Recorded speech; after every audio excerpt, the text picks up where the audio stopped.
Madame, Monsieur, bonsoir et merci d'être sur Equinox Télévision. Municipale et législative 2013 au Cameroun, plus que quelques heures pour la publication par Elections Cameroun des listes de candidats. L'attente, c'est dans le doute et le scepticisme au sein de l'opposition camerounaise.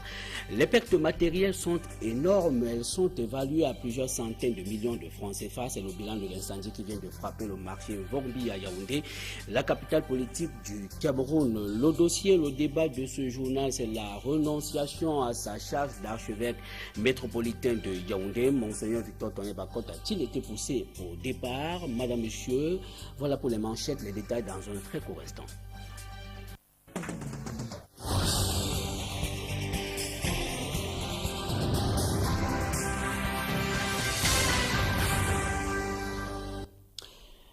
Une fois de plus, Madame, Monsieur, bonsoir et merci de nous retrouver sur Equinox Télévision, installé à la tête de l'archidiocèse de Yaoundé en novembre 2003. Monseigneur Victor Tonye Bakot a occupé les fonctions d'archevêque de Yaoundé pendant 10 ans seulement. Son séjour à la tête de cet archidiocèse n'a pas été de tout repos entre accusations pour tribalisme et gestion controversée des biens de l'archidiocèse. Il y a eu bien des séquelles.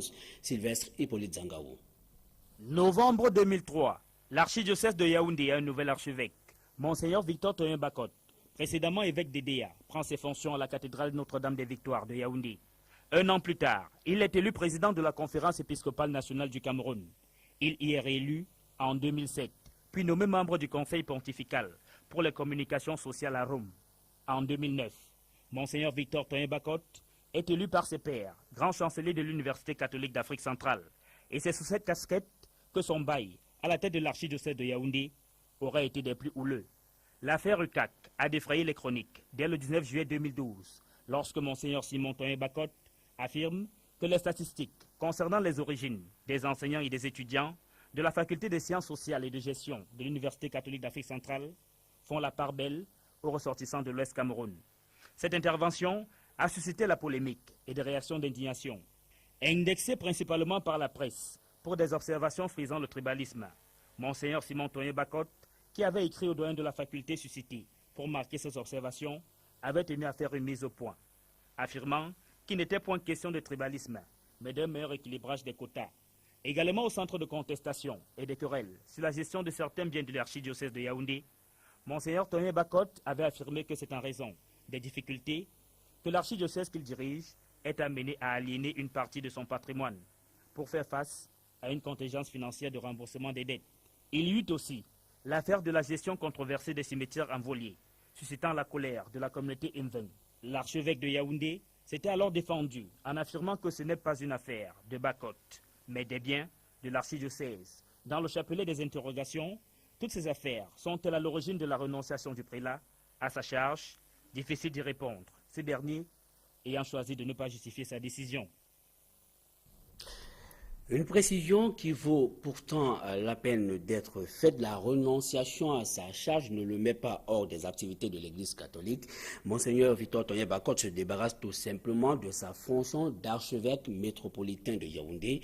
Des prêtres rencontrés ce jour dans la ville de Douala soulignent également que le Vatican a 3 mois tout au plus pour nommer un nouvel archevêque à Yaoundé. Dani Warenze II et Sylvestre Hippolyte Zangaou. Renoncer à sa charge n'est pas nouveau au sein de l'Église catholique, affirmé des prêtres, qui se réfèrent à l'un des exemples les plus récents, celui de Benoît XVI. Monseigneur Victor Tonye Bakot n'est donc pas le premier, et comme ses prédécesseurs, la décision de renoncer... Retour sur ce reportage de Hippolyte Sylvestre Zangaou sur la renonciation à sa charge d'archevêque métropolitain de Yaoundé, situation qui ne le met pour autant pas hors des activités de l'Église catholique. Des prêtres rencontrés ce jour dans la ville de Douala soulignent également que le Vatican a 3 mois tout au plus pour nommer un nouvel archevêque à la tête de l'archidiocèse de Yaoundé. Reportage. Renoncer à sa charge n'est pas nouveau au sein de l'Église catholique, affirmé des prêtres, qui se réfèrent à l'un des exemples les plus récents, celui de Benoît XVI. Monseigneur Victor Tonye Bakot n'est donc pas le premier, et comme ses prédécesseurs, la décision de renoncer à sa charge ne l'exclut pas des activités de l'Église. Quand on vous nomme évêque, on vous ordonne, donc son état comme évêque reste. ça reste. Donc, mais il renonce à ses charges comme pasteur propre de l'archidiocèse de Yaoundé. Mais il reste ce prêtre qui doit célébrer ses messes. Il n'a pas renoncé ou démissionné de l'Église catholique. L'expérience de l'ex-archevêque de Yaoundé au sein de l'Église catholique, notamment au Cameroun, pourra même faire de lui une référence parmi ses pairs. Il doit continuer à conseiller parce que c'est quelqu'un qui a beaucoup de compétences. Donc, il doit continuer à donner des conseils parce que c'est quelqu'un qui connaît son travail. La conférence épiscopale peut toujours aller pour demander des conseils à ce grand homme qui a beaucoup contribué à l'Église catholique romaine. L'archidiocèse de Yaoundé ne restera pas longtemps sous la direction d'un administrateur apostolique, le pape François, qui pourrait solliciter les propositions de la conférence épiscopale du Cameroun pour désigner un nouvel archevêque de Yaoundé, s'appuiera sur les principes du droit canonique. L'évêque ou l'archevêque, c'est le pape qui le nomme, mais en collaboration avec ses cardinaux et toute l'Église. Mais c'est lui qui proclame. Et la conférence épiscopale peut proposer quelqu'un, mais ça revient au pape de décider. Monseigneur Victor Toyen Bakot porte désormais le titre d'évêque émérite. Et pour refermer ce dossier, notons que Monseigneur Victor Toyen Bakot quitte officiellement la tête de l'archidiocèse de Yaoundé à 66 ans pour des motifs qui restent jusqu'ici officiellement inconnus de l'opinion publique. Qui est-il? Voici son portrait avec Yannick Mbazoua. Né en 1947 à Makomol, dans le département d'Union et Ekele, Monseigneur Victor Toyen Bakot entre à l'école primaire de Bodmakak en 1953, sanctionné par l'obtention de son CEPE en 1960, année à laquelle il entre au petit séminaire de Bonepoupa. En 1964, il obtient son BEPC.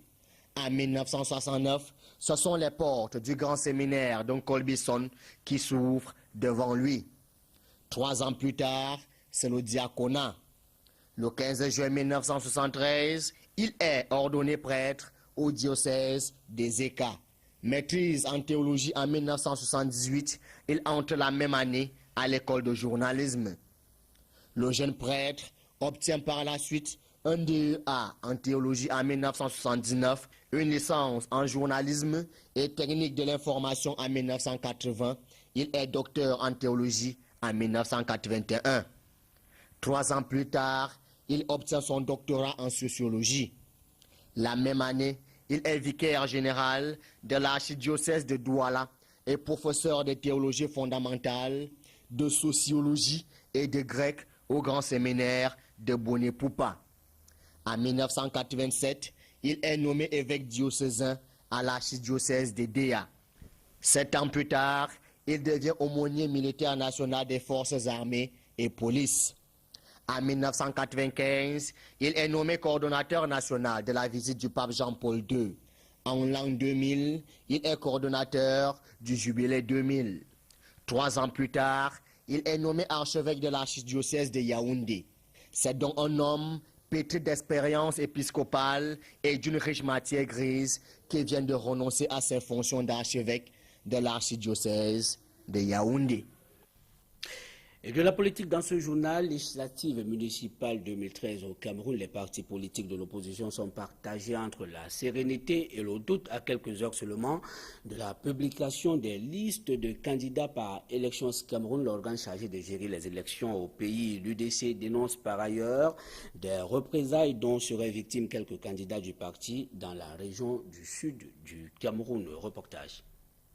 Que ce soit l'Union nationale pour la démocratie et le progrès, à l'Union démocratique du Cameroun ou au Social Democratic Front, c'est la sérénité totale. Pour le moment, l'ambiance qui règne ici chez nous, nous sommes sereins. Nous attendons seulement la publication. À l'Union démocratique du Cameroun, nous sommes sereins. Nous attendons la sortie de ces listes. L'UNDP attend sereinement la publication des listes par Elections Cameroun. Si à l'UNDP et au SDF, c'est la crainte des résultats. Dans les conditions dans lesquelles certaines circonscriptions ont eu à déposer la liste, nous amène à quand même s'interroger du fait qu'on pourrait avoir des rejets Non, vous savez, bon, actuellement, c'est comme les élèves qui sont allés faire l'examen. Ils attendent le résultat. À l'UDC, on dénonce les menaces dont seraient victimes les candidats du parti dans la région du Sud. Effectivement, nous sommes un peu inquiets avec la région du Sud où nos candidats au municipal sont inquiétés. On est en train de répertorier les candidats pour les menacer, leur demander qu'ils le chasseront le moment venu si jamais ils continuent à persévérer sur cette voie dans la démocratie. Dans ces différents états-majors, toutes les dispositions sont prises afin de faire face à tout rejet des listes par Elections Cameroun. Nous sommes en République. Et en République, si tout ce que vous avez fait en bien est remis en cause, automatiquement, vous faites recours à la justice. Bien entendu, nous avions déjà préparé les éventuels rejets de nos candidatures pour que nous puissions participer aux élections dans ces circonscriptions-là. S'il y a un rejet qui est non justifié, nous allons au contentieux. La Cour suprême est là pour ça. La balle est donc dans le camp de l'ECAM, organe chargé des élections, lequel a jusqu'à jeudi 1er août pour publier les listes des candidatures des 56 formations politiques en lice pour les législatives et des 55 partis politiques engagés pour les élections municipales. Et les partis politiques sont accusés de plomber le travail dans les médias. En période préélectorale, l'Observatoire médiatique des élections législatives et municipales remarque que peu d'espace sont accordés aux partis politiques avant la convocation du corps électoral dans la presse. Retour sur le premier rapport de cet observatoire, rapport rendu public ce jour dans la ville de Douala. Joël Essengé et Sandrine Yamga. Le fonctionnement des partis politiques n'est pas de nature à aider les journalistes dans leur travail. Pourtant, en cette période électorale, les formations politiques gagneraient à s'ouvrir et surtout agir en s'exprimant sur des questions politiques, de société ou d'actualité générale. Ces partis politiques ont peut-être des chargés de communication, mais qui ne font pas leur travail. Par exemple, l'habitude du communiqué de presse n'existe pas beaucoup dans notre pays. Il ne s'agit pas seulement de contribuer à l'expression du suffrage universel, il s'agit aussi de trouver les solutions idoines pour aider les populations camerounaises à réussir leur développement. Du coup, l'immobilisme ou l'amateurisme des partis politiques fait porter un coup à la collecte et au traitement de l'information. Le problème de l'accès à l'information, justement, est plus poignant avec les acteurs politiques. C'est des gens qui font dans la rétention permanente de l'information. L'autre problème qui se pose, c'est que les partis politiques n'ont même pas de sièges. C'est ce qui peut justifier le peu d'espace accordé à l'activité des formations politiques dans les tranches d'information de plusieurs supports médiatiques. Tenez par exemple, sur 2668 pages publiées par 5 quotidiens, 2 journaux régionaux et 2 journaux anglophones en l'espace d'un mois, seuls 52 ont évoqué l'activité de quelques partis politiques. En radio, 21 secondes par jour, soit 10 minutes et 15 secondes ont été consacrées à l'actualité politique dans 3 supports et 30 secondes au quotidien en télévision en l'espace d'un mois. C'est dire que la presse a elle aussi son rôle à jouer dans l'accompagnement du processus électoral. D'abord que les médias ne soient pas scotchés à l'agenda des acteurs politiques qui généralement attendent seulement la période électorale pour s'exprimer.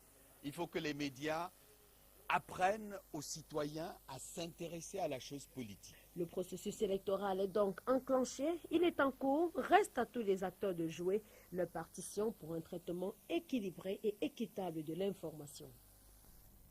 Et ce sont des chiffres qui font craindre le pire. 320 milliards de francs CFA, c'est la somme que le Cameroun dépense chaque année pour importer des produits agroalimentaires et agricoles. Des experts du secteur tirent la sonnette d'alarme. Ils étaient en conclave ce jour dans la capitale économique du Cameroun, Dallas Tiana et Flavien Valondongo. Les secteurs agroalimentaires et agricoles camerounais sont victimes de la mauvaise production sur le plan international. L'agro-industrie au Cameroun est encore timide.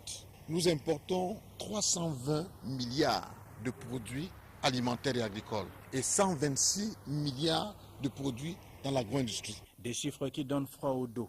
Au Cameroun, ce secteur représente 11% du produit intérieur brut, 6% des exportations, 33% de la production industrielle et 27% de la valeur ajoutée.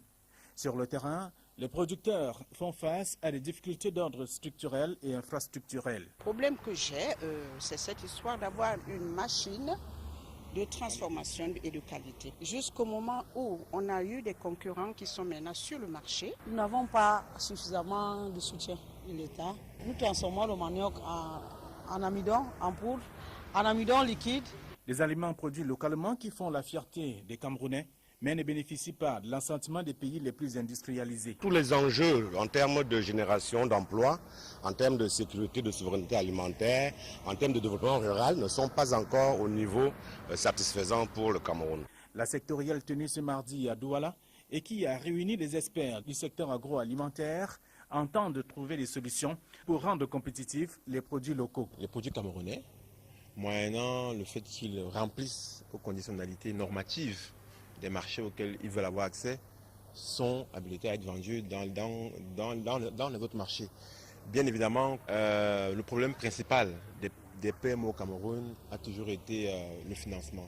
Il est question que les entrepreneurs camerounais s'arriment à la norme, développent, n'est-ce pas, des documents de projet fiables, viables et suffisamment étoffés pour pouvoir acquérir, n'est-ce pas, ces financements. Les PME camerounaises sont des valeurs fortes, mais il faut s'arrimer aux règles de la compétitivité, affirment certains observateurs. Voici un autre plaidoyer, cette fois-ci en faveur des élèves et étudiants handicapés qui ne bénéficient pas toujours de l'exonération totale ou partielle des frais de scolarité dans les établissements scolaires du secteur public tel que le prévoit une réglementation en vigueur. Les associations de cette catégorie de personnes réunies entendent accentuer la sensibilisation auprès des chefs d'établissements scolaires. Dani Warenzede et Flavien Balondongo. L'accès gratuit des élèves et étudiants handicapés aux établissements publics au Cameroun n'est pas respecté. Tous les étudiants handicapés ou tous les étudiants issus de parents handicapés ont payé encore des frais universitaires malgré l'existence de la loi. Lorsque vous regardez dans des établissements publics de Douala, vous verrez que le nombre est presque nul pour les personnes handicapées visuelles dans ces établissements publics. Leur parcours scolaire continue d'être jalonné d'embûches. Pourtant, selon la loi du 13 avril 2010 portant protection et promotion des personnes handicapées, des personnes de cette catégorie en âge scolaire sont exemptes des frais scolaires et universitaires. Ce qui ne semble pas être le cas si l'on s'en tient aux plaintes de ces derniers. Et dernièrement, les présidents des associations de handicapés se sont regroupés autour d'une plateforme et ont encore écrit une fois de plus à monsieur le recteur de l'université de Douala, toujours concernant le paiement des frais universitaires. Jusqu'à présent, nous n'avons pas encore eu le retour. Certains ont même été victimes au cours de l'année scolaire du laxisme des correcteurs après leur examen. Et même à l'office du baccalauréat pour pouvoir obtenir un mois après le résultat positif de nos candidats. Vous comprenez ce que ça crée comme frustration pour des candidats. Donc nous nous apprêtons en ce moment à rédiger une requête pour envoyer à l'office. Les plaidoyers engagés cette année consistent à sensibiliser davantage les chefs d'établissement publics au respect des articles 28 et 29 de la loi du 15 avril 2010 portant protection et promotion des personnes handicapées au Cameroun. Et quelques faits de société dans ce journal, comme annoncé en titre. Près de 100 boutiques sont parties en fumée au cours de l'incendie qui s'est déclaré la nuit dernière au marché Vogbi, c'est dans la ville de Yaoundé. Sur les causes de cet incendie, beaucoup de spéculations continuent d'alimenter les débats. Yannick Mbazoa. La consternation a été à son comble au marché de Vogbi.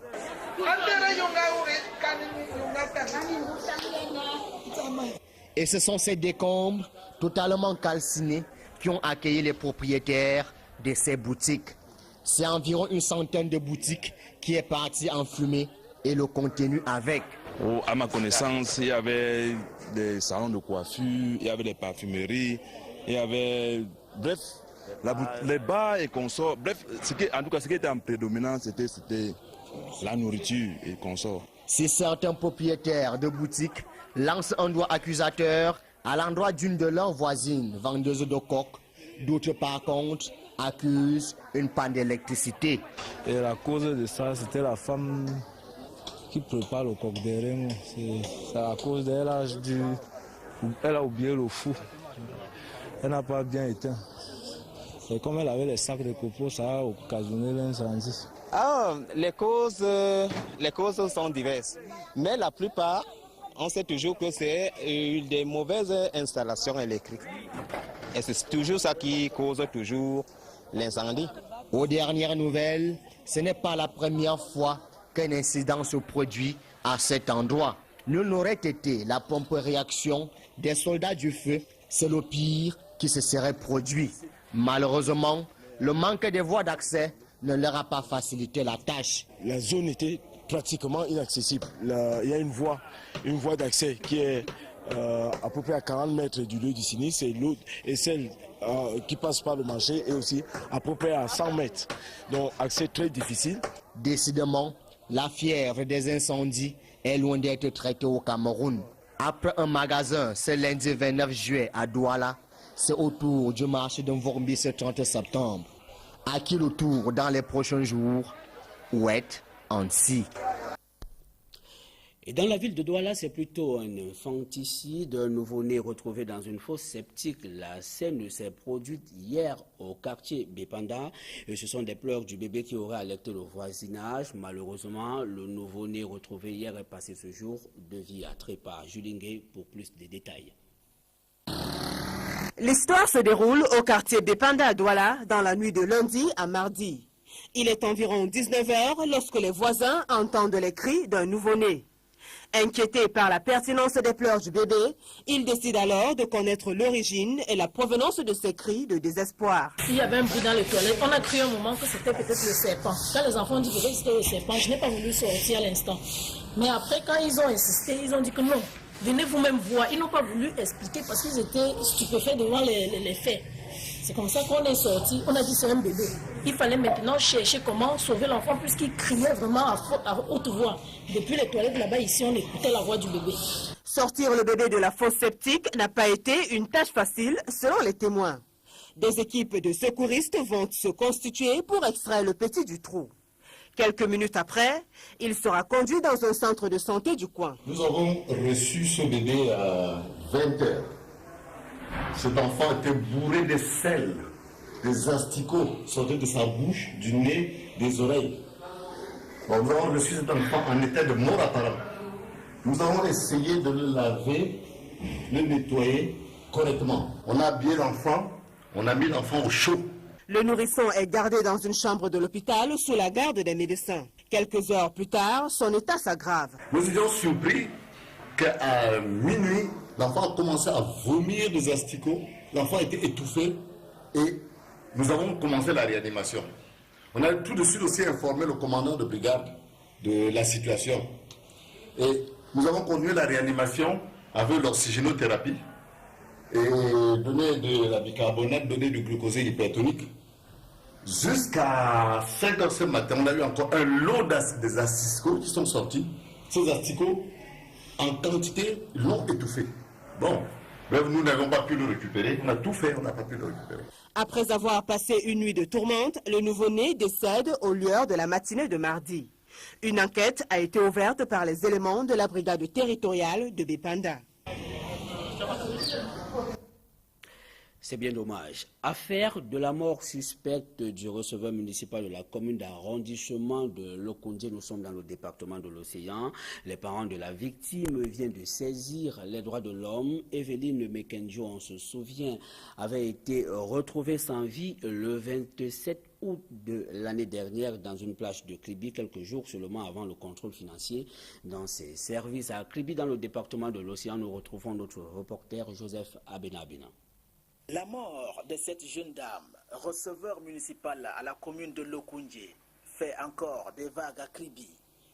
Depuis le 27 août 2012, date à laquelle le corps d'Evelyne Mekenjo a été retrouvé sans vie dans une plage de Kribi, le père éploré pense que l'enquête a suffisamment piétiné.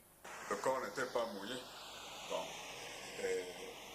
jusqu'à là, on ne sait vraiment, n'est-ce pas? Qu'est-ce qui a amené son corps là-bas? Le climat dans le service n'était pas bon. Entre ma fille n'est-ce pas, le secrétaire général, n'est-ce pas, et son prédécesseur d'ailleurs. Parce que quand on l'a affecté là, bon, on a imposé qu'elle devait travailler avec son prédécesseur. Le certificat du genre de mort signé par Dr Achille Ondoa, médecin à Kribi, précise que les causes scientifiques restent non élucidées. Las d'attendre les conclusions du parquet, Père Fonkoua a saisi l'Organisation nationale des droits de l'homme. Cette mort suspecte pouvait déjà être clairement établie sur la base d'une simple autopsie à partir de la première ou la deuxième semaine du décès. Aussi simplement que cela puisse être. Et nous n'avons pas pu avoir d'informations sur la cause de ce décès, justement. Pourquoi? Parce que le corps est resté 7 mois, je crois, à la morgue de l'hôpital de district de Kribi. Au-delà de ces mauvaises conditions de conservation du corps, le père pense que la procédure est manipulée. Déjà, la réquisition à médecin ici, n'est-ce pas? On n'a pas donné la réquisition à médecin. Bon, arrivé à Yaoundé, on nous dit que si on a la réquisition signée par le commandant de brigade de Mousso, on va faire l'autopsie dans la nuit. Quand on obtient maintenant la réquisition, on dit que bon, on va plutôt faire lundi, n'est-ce pas? Bon, et lundi, pourquoi? On dit que lundi, là, c'est même un médecin gendarme. Un médecin gendarme, c'est qui? Au parquet de Kribi, l'enquête ouverte le 27 août 2012 sur le décès d'Evelyne Mekenjo, receveur municipal à la commune de Lokoundje, suit encore son cours. Et Marlène Mvoutou s'apprête à passer une autre nuit à la prison centrale de Kondengui à Yaoundé.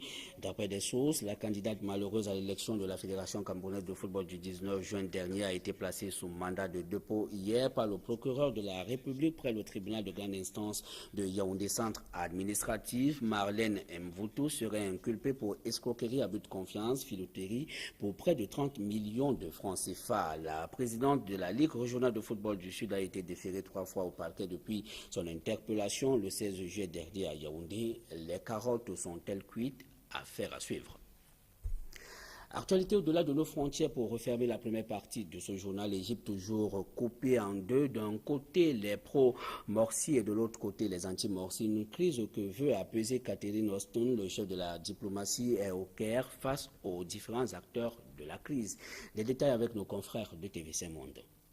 Elle a rencontré lundi les nouvelles autorités égyptiennes et des partisans de Mohamed Morsi. Mais Catherine Ashton s'est surtout entretenue dans la nuit avec le président déchu, détenu dans un endroit tenu secret par l'armée depuis son renversement le 3 juillet. Elle n'avait pas pu le voir lors de son précédent voyage le 17 juillet dernier. Il va bien. Nous avons eu une conversation amicale, ouverte et directe durant 2 heures.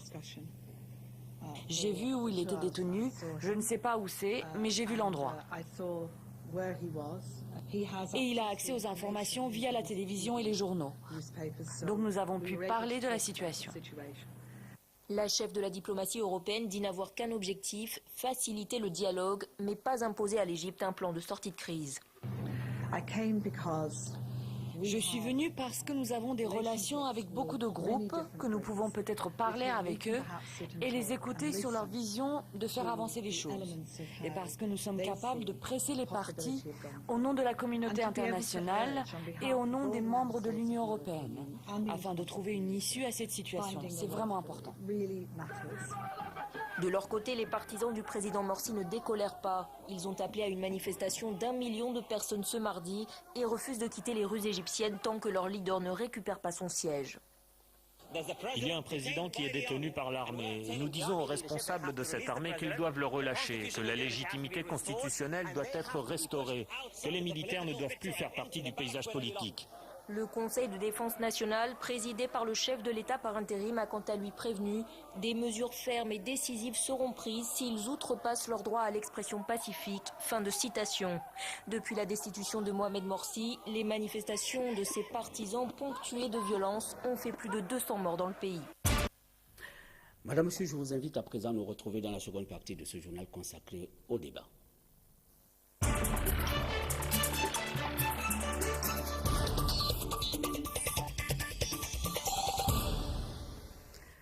Merci de nous retrouver dans la seconde partie de ce journal consacré au débat. La nouvelle continue de faire l'effet d'une bombe au sein du clergé catholique et même de l'opinion camerounaise. La renonciation à sa charge d'archevêque métropolitain de Yaoundé. Et pour en parler ce soir, nous recevons sur ce plateau Edmond Kambia. Bonsoir. Bonsoir Maroc Sen, bonsoir à nos téléspectateurs. Voilà, vous êtes journaliste internationaliste, vous êtes doctorant en théologie et vous connaissez très bien le milieu, du catholicisme. Tout à fait.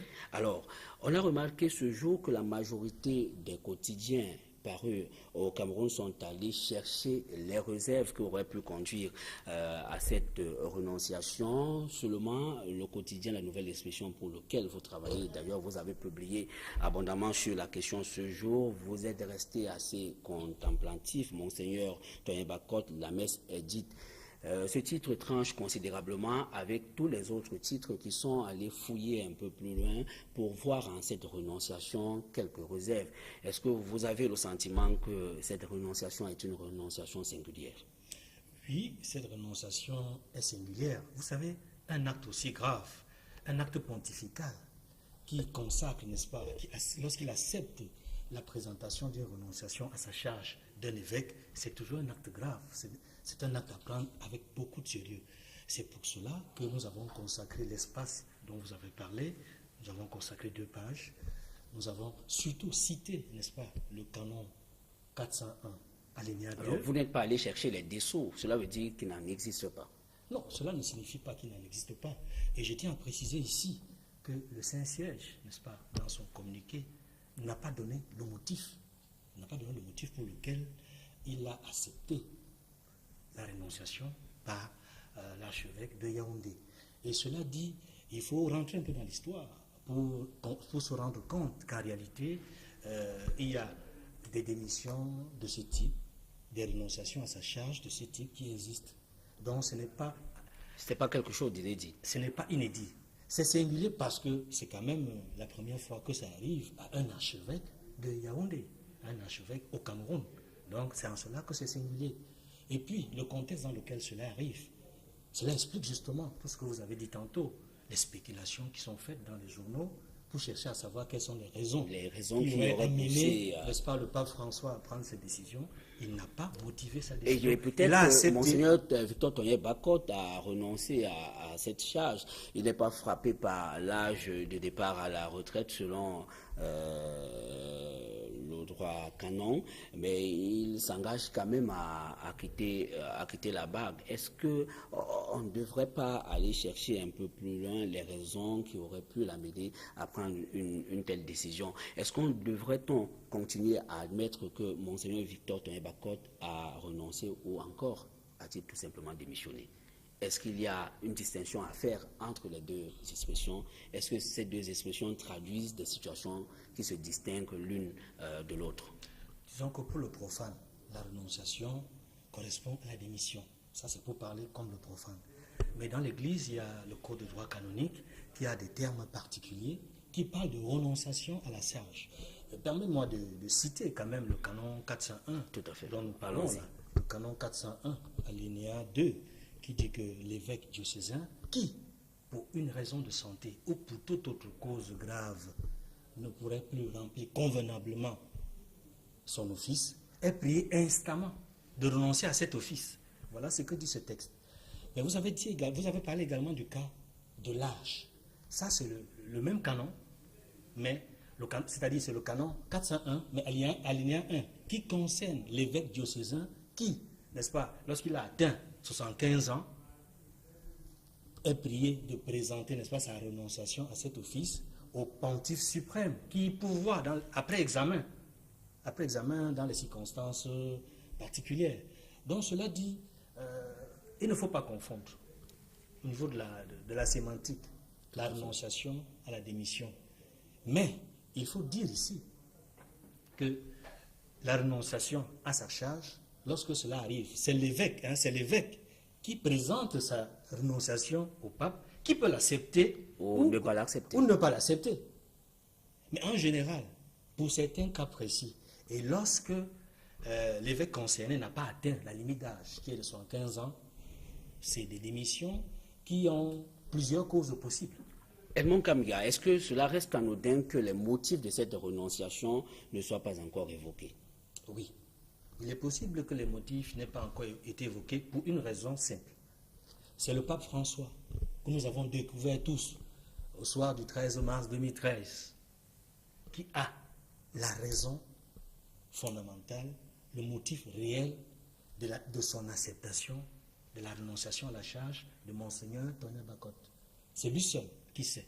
Donc personne ne peut le dire de manière péremptoire que c'est pour telle ou telle raison. On peut tout simplement spéculer. On peut tout simplement spéculer. Quand nous restons dans la spéculation compte de l'actualité. Tout à fait. Est-ce que les scandales qui ont été évoqués par la presse en son temps auraient amené Monseigneur Victor Tonien Bacotte à quitter la tête de l'archidiocèse de Yaoundé? Les scandales liés entre autres à la gestion des biens de l'église catholique à Yaoundé et à toute autre chose. Votre question me rappelle la même question que sur cette table vous m'avez posée lorsque le pape Benoît XVI a démissionné, n'est-ce pas? Qu'est-ce qu'on n'a pas entendu? Qu'est-ce qu'on n'a pas dit? Une certaine presse avait dit, lorsque le pape Benoît XVI annonçait, n'est-ce pas, son départ, que voilà, le pape a abandonné le peuple de Dieu, il a abandonné l'Église, alors qu'il y a des vagues, des scandales et tout. Aujourd'hui, qu'est-ce que l'on constate? Il est parti pour le bien de l'Église et le peuple de Dieu, le monde entier, a découvert en le pape François un pape d'une simplicité, d'une humilité, d'une jeunesse d'esprit. Et beaucoup se demandent, des non-chrétiens, je le précise, mais il était où depuis? Mais le pape François a dit qu'il vient du bout du monde. Il fallait bien que le pape Benoît XVI se retire. Donc, et tout le monde entier voit que c'était pour le bien de l'Église. Donc, cela me permet de répondre également à votre question pour dire que la renonciation à sa charge de Monseigneur Tonien Bacotte, beaucoup sont surpris, il y en a qui sont inquiets, qui se posent mille et une questions, mais c'est pour le bien de l'Église. Je réponds de la même façon que lorsque vous m'avez posé la question la dernière fois. C'est pour le bien de l'Église qu'il a présenté sa renonciation, n'est-ce pas, au pape François, qui l'a accepté. A contrario, est-ce que cette renonciation ne pourrait pas être interprétée comme une étape préparatoire à des fonctions un peu plus élevées, même auprès du Saint-Siège? Bon, cela ne dépend ni de l'évêque des missionnaires, ni de ceux qui l'entourent, ni des analystes et observateurs que nous sommes. Je vais citer le canon 402, n'est-ce pas, alinéa 1, qui dit que l'évêque, n'est-ce pas, qui a démissionné, garde le titre d'évêque émérite.